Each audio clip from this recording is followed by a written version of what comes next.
Alright, so we'll take a look at the bug here. Got it all painted up.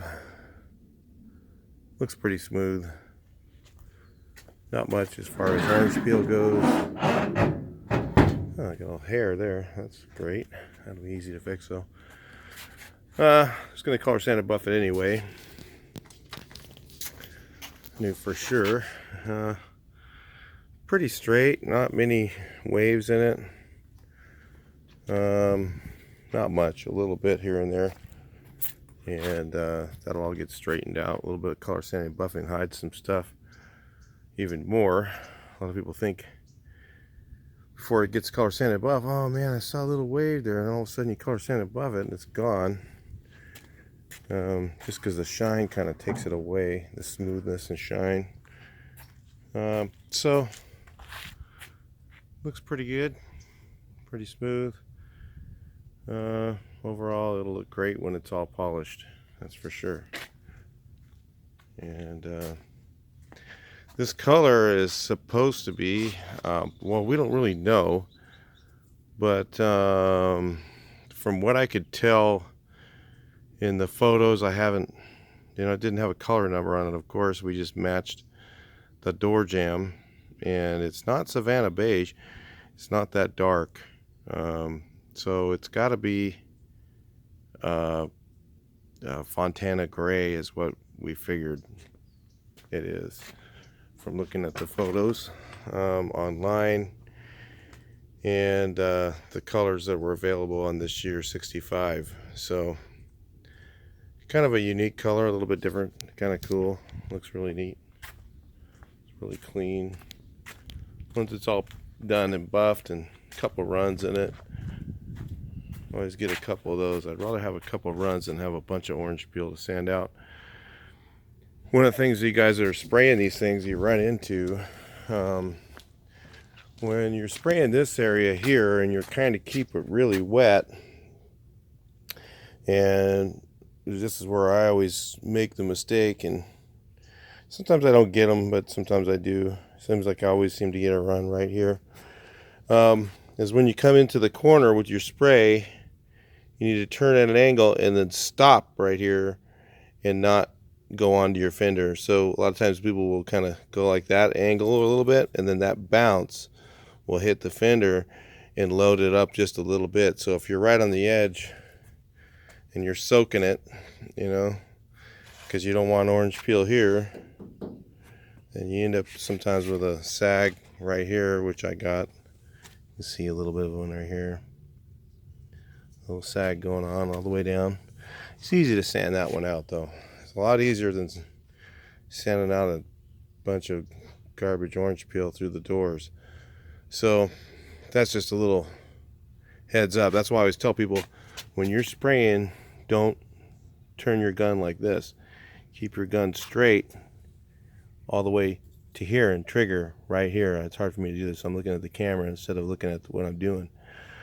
So I'm coming down, trigger about right here, ½ inch or an inch away, and then go, and then come back and turn your gun at an angle, and then come back and turn it at an angle. These are little spray techniques for you guys that don't know this stuff, because some ways these things are kind of hard to paint because there's so many corners and angles and stuff like that.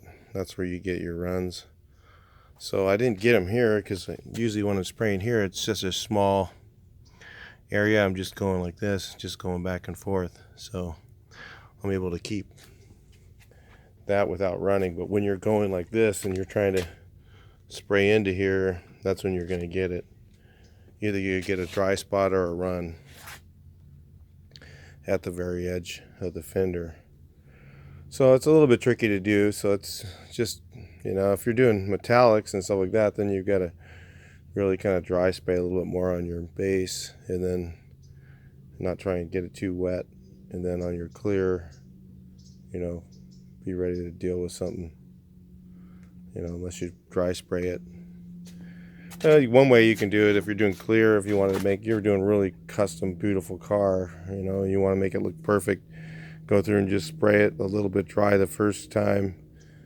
You get a little bit of, don't get too much orange peel in it, but not too light. and then just go through and sand it, and then just do it one more time. The second time you spray it, it'll come out a little smoother. Even if you dry spray it a little bit, it'll actually come out smoother than even this does. This is fine though. Okay, just a couple little pointers there if you're painting your bug. Those are a couple things. Also, when you're doing the front, don't just come down the hood all the way to the end and then go back up like you do a normal hood unless you stop. You know, it's much easier. I found I would do them that way, and I'd find myself getting lost in the lines, and then I would, instead of getting shorter and shorter right here, because you can't spray to the same area twice, I would go up the hood this direction. So I'd start down here and go up to about halfway, and then come across and do the hood this way. And then you still got to remember that from the distance between here and here is more than from here to here. So you can't just keep spraying to the same spot. You have to make sure that you're going less, shorter, shorter, shorter, shorter, so that you're always overlapping right at 75% or 50%, depending on you're using base or clear. You know, that's the trick on these bugs. It's easy to get caught in the lines and get caught in the roundness and to lose where you are. So everybody does it sometimes, and then they get runs or they get orange peel, one of the two, or dry spots. So anyway, little tricks like that. Kind of do a mock-up before you go spray it and figure out how you want to do it, you know, and how you where you're going to stop, where you're going to finish, and your sections, how you're going to do it. And that's how I've been able to do them. Otherwise, what happens if you're doing the hood this way, you always end up with a run right here. And that one seems to be kind of hard to fix. So it's a lot easier to, that one's a little harder to fix than some of the ones I get, which are the fenders, usually. A couple of places I got runs this time that I don't get usually. But like I said, it's a lot easier to send out a handful of runs than it is to send out a whole car that's so heavy orange peel that dry looking. So anyway, talk to you guys in the next video. This bug is all painted. We're gonna get it assembled now, and we're gonna go ahead and color sand and buff the whole thing, make it look beautiful, and we'll talk to you in the next video.